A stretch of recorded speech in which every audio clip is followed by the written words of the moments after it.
أعوذ بالله من الشيطان الرجيم بسم الله الرحمن الرحيم الصلاة والسلام عليك يا سيدي يا رسول الله وعلى آلك وأصحابك يا سيدي يا حبيب الله الصلاة والسلام عليك يا سيدي يا نور الله وعلى آلك وأصحابك يا سيدي يا رحمة للعالمين زما خرجو مسلمانان ورونو الحمدلله نن دې رمضان مبارکی میاشت اخیرنۍ جمعه ده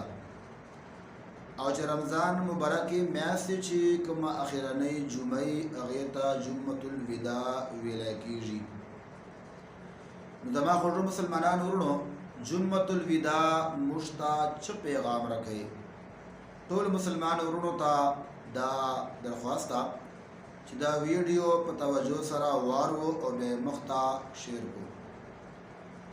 جمعه الوداع مشتا د شو عملو پیغام راکړي او مسلمان ته پکار دا چې هغه عملونه د خامخا وکي هغه عملو باندې د عملو کی نو زما خورو مسلمانان ورونو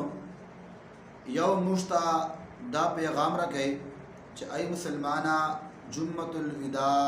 ورځ دا رمضان مبارکی میاشت اخیرنۍ جمعه ده چند لمحات شګي انټي د رمضان مبارکی میاشت پاته دي بیا به رمضان مبارکه میاشت لمرنا رخصت سي لہذا چې تا کوم عبادت کړې دي تا کوم روزي نیولې دي تا کوم تلاوتونه کړې دي کوم تراویح کړې دي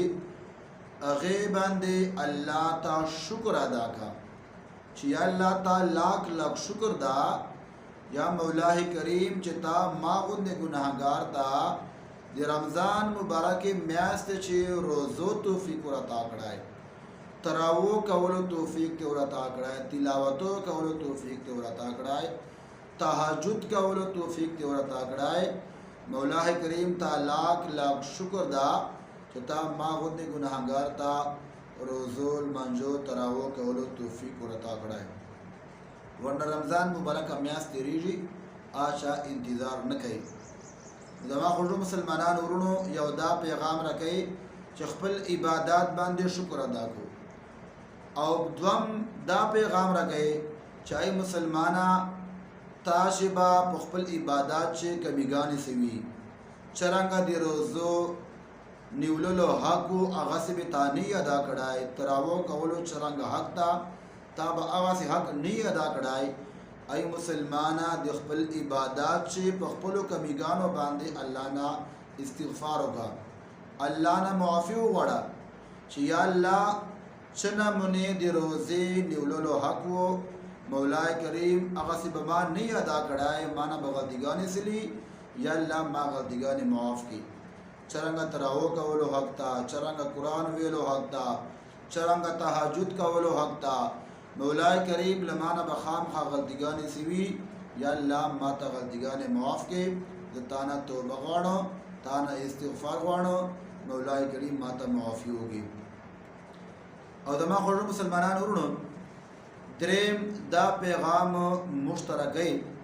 هغه مسلمانو ته چې کوم مسلمان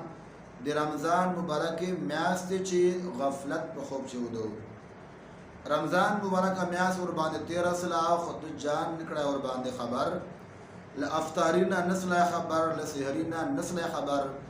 روزه نو نیولې تراوی نو کړه تلاوتونه نو کړه تهجد نو کړه او غوته دا پیغام ورکړي چې ای مسلمانا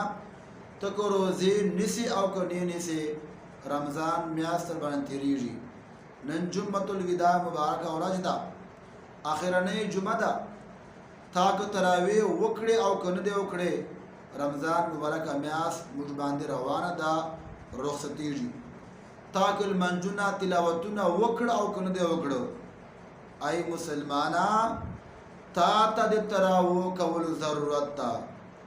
تا ته روزو نیولو ضرورت تا روزو تا تراو ته د تاول ضرورت نستا تلاوتو تا تهجد تا د تاول ضرورت نستا بلکې مسلمانا تا ته ضرورت تا چې تو روزه ونچې تو تلاوتونه وکې تو تراویح وکې تو تهجد وکې تا ته ضرورت ده. نو هغه مسلمانو ته دا پیغام ورکوي چې مسلمانا تا خو میاس په غفلت چې تیره کړه، روزې دې نه ونیولې، تراویح دې نه وکړې، رایسه تا سره نن موقع ستا، نن لا رمضان مبارک میاشتې چې لمحات پاته دي، نن د جمعة الوداع مبارکه ورځ ده. ای مسلمانه رایسه د خپلو غلطیګانو معافي وغواړه، ای مسلمانه الله نه معافي وغواړه، الله ته شرمنده سه. ای مسلمانه نن تا سره موقع ستا چې کومې تا روزې قضا کړې، لمونځونه دې قضا کړه، له الله نه معافي وغواړه، د خپلو غلطیګانو استغفار وکړه، الله ته وژاړه. الله کریم ډېر مهربان ذات تا، الله پاک به تا توبه قبوله کړي. ای مسلمانا نن د جمعة الوداع مبارکه ورځ ده، رایسه د خپلو ګناهو معافي وغواړه. لا تا سره ټیم ستا، لا د رمضان مبارک میاشتې چې لمحات پاته دي، لا چې د برکتو رحمتو لمحات پاته دي. ای مسلمانا رایسه معافي وغواړه. زما خوږو مسلمانانو ورونو، جمعة الوداع دا پیغام مشترک ہے، چا عبادات کړی دي آدھے اللہ شکر ادا کی، د خپلو کمیګانو الله نه د معافي وغواړي، او چې چا په غفلت خوب چې دا میاشت تېره کړه، روزې نه ونیولې، تراویح نه وکړې، هغه مسلمان ته پکار ده چې آدھې رایسي، آدھې الله نه معافي وغواړي، له الله نه د بخشش وغواړي، او مخ ته د پخه توبه وکړي، پخه عقیده دې وکړي چې الله زه به دې نه بعد روزه نه قضا کوم، زه به دې نه بعد تراویح لمونځونه تلاوتونه پابندي سره کوم. نو الله کریم د مسلمانو توبه قبلوي. زما خوږو مسلمانانو ورونو، جمعة الوداع مبارکه ورځ ده، چند لمحات د رمضان مبارک میاشتې پاته دي. ټولو مسلمانو ته پکار ده چې دغو عملو باندې عمل وکړي، الله شکر ادا کړي، الله نه معافي وغواړي، د خپلو کمیګانو کوتاهیګانو غلطیګانو معافي وغواړي. الله کریم دې موږ ټول مسلمانو ته دا توفیق نصیب کړي چې الله کریم موږ دا روزې تراویح تلاوتونه خپل دربار څخه قبول منظور کړي. واخر دعوایا ان الحمد لله رب العالمین.